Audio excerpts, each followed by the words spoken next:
You'll find a tub handy and soap and a kettle on the stove and a bucket to haul up water from the canal with.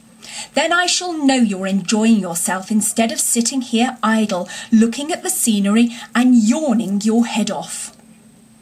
"Here, you let me steer," said Toad, now thoroughly frightened. "And then you can get on with your washing your own way. I might spoil your things or not do 'em as you like. I'm more used to gentlemen's things myself. It's my special line." "Let you steer," replied the barge woman, laughing. "It takes some practice to steer a barge properly. Besides, it's dull work, and I want you to be happy. No, you shall do the washing you are so fond of, and I'll stick to the steering that I understand. Don't try and deprive me of the pleasure of giving you a treat." Toad was fairly concerned. He looked for escape this way and that, saw that he was too far from the bank for a flying leap, and sullenly resigned himself to his fate.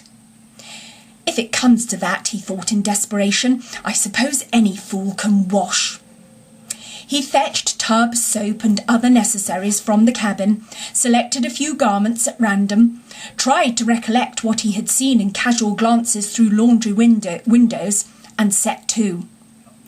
A long half-hour passed, and every minute of it saw Toad getting crosser and crosser. Nothing that he could do to the things seemed to please them or do them good. He tried coaxing, he tried slapping, he tried punching. They smiled back at him out of the tub unconverted, happy in their original sin. Once or twice he looked nervously over his shoulder at the barge woman, but she appeared to be gazing out in front of her, absorbed in her steering. His back ached badly, and he noticed with dismay that his paws were beginning to get all crinkly. Now Toad was very proud of his paws. He muttered under his breath words that should never pass the lips of either washerwoman or Toads, and lost the soap for the 50th time. A burst of laughter made him straighten himself and look round.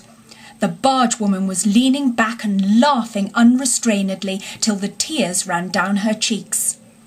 "I've been watching you all the time," she gasped. "I thought you must be humbug all along, from the conceited way you talked.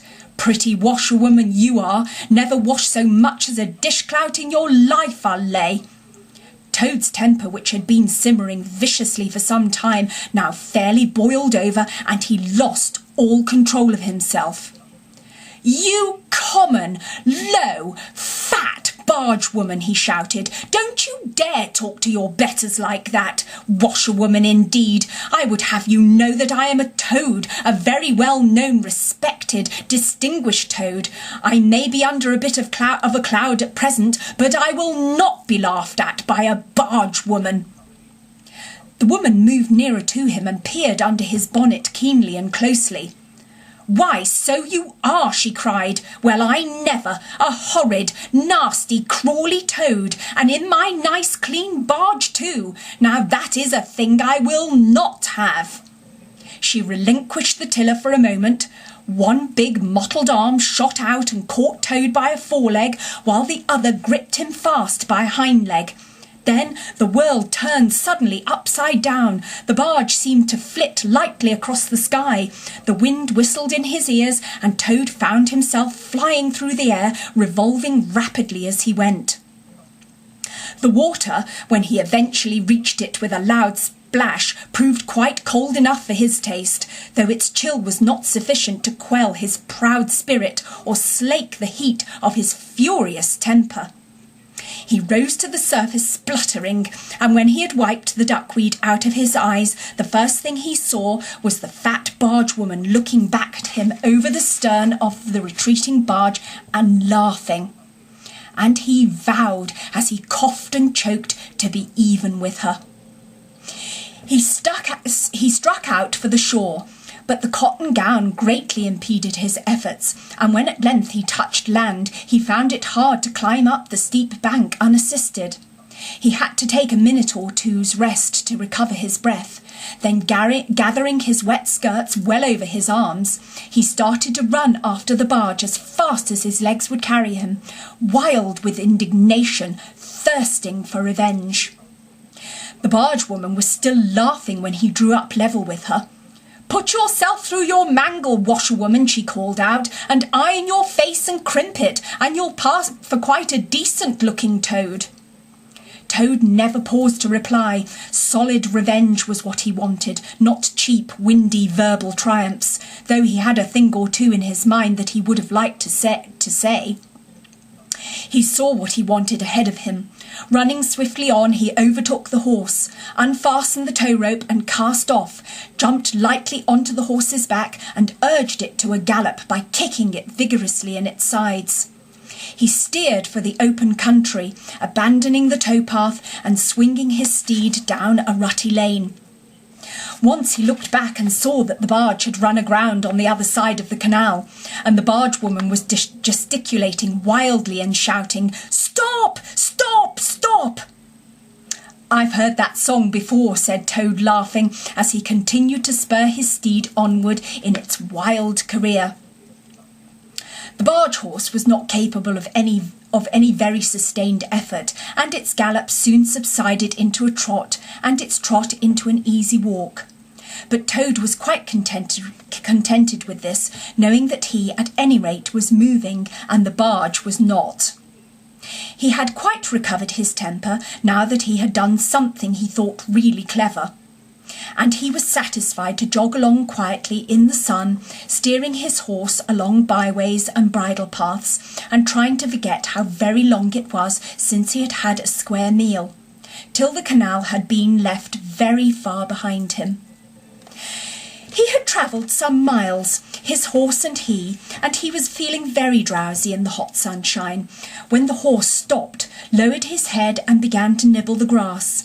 And Toad, waking up, just saved himself from falling off by an effort.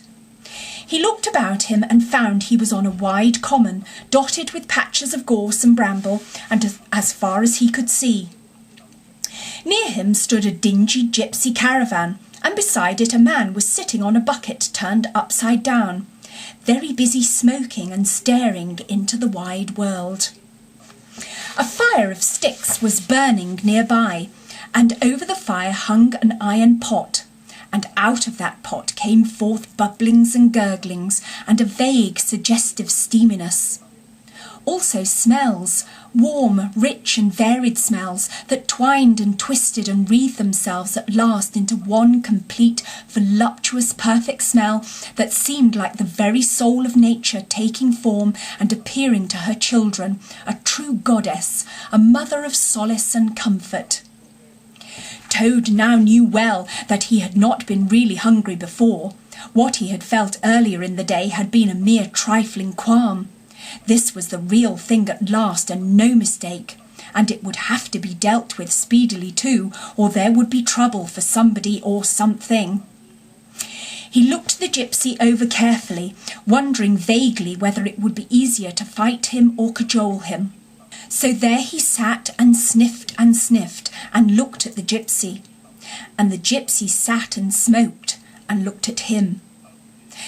Presently the gypsy took his pipe out of his mouth and remarked in a careless way, "Want to sell that there horse of yours?" Toad was completely taken aback.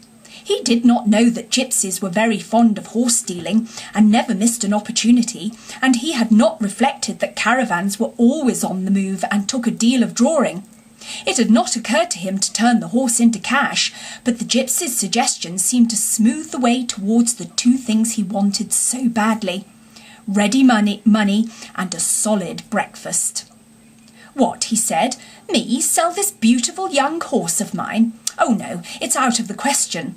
Who's going to take the washing home to my customers every week? Besides, I'm too fond of him, and he simply dotes on me." "Try and love a donkey," suggested the gypsy. "Some people do."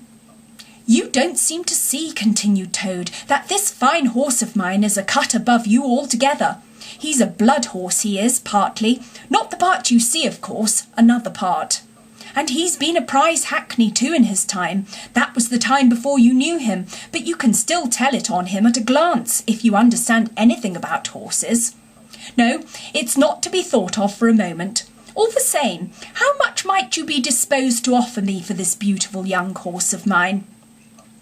The gypsy looked the horse over, and then he looked Toad over with equal care, and looked at the horse again. "Shilling a leg," he said briefly, and turned away, continuing to smoke and try to stare the wide world out of countenance. "A shilling a leg," cried Toad. "If you please, I must take a little time to work that out and see just what it comes to." He climbed down off his horse and left it to graze, and sat down by the gypsy and did sums on his fingers, and at last he said, "A shilling a leg? Why, that comes to exactly 4 shillings and no more. Oh no, I could not think of accepting 4 shillings for this beautiful young horse of mine."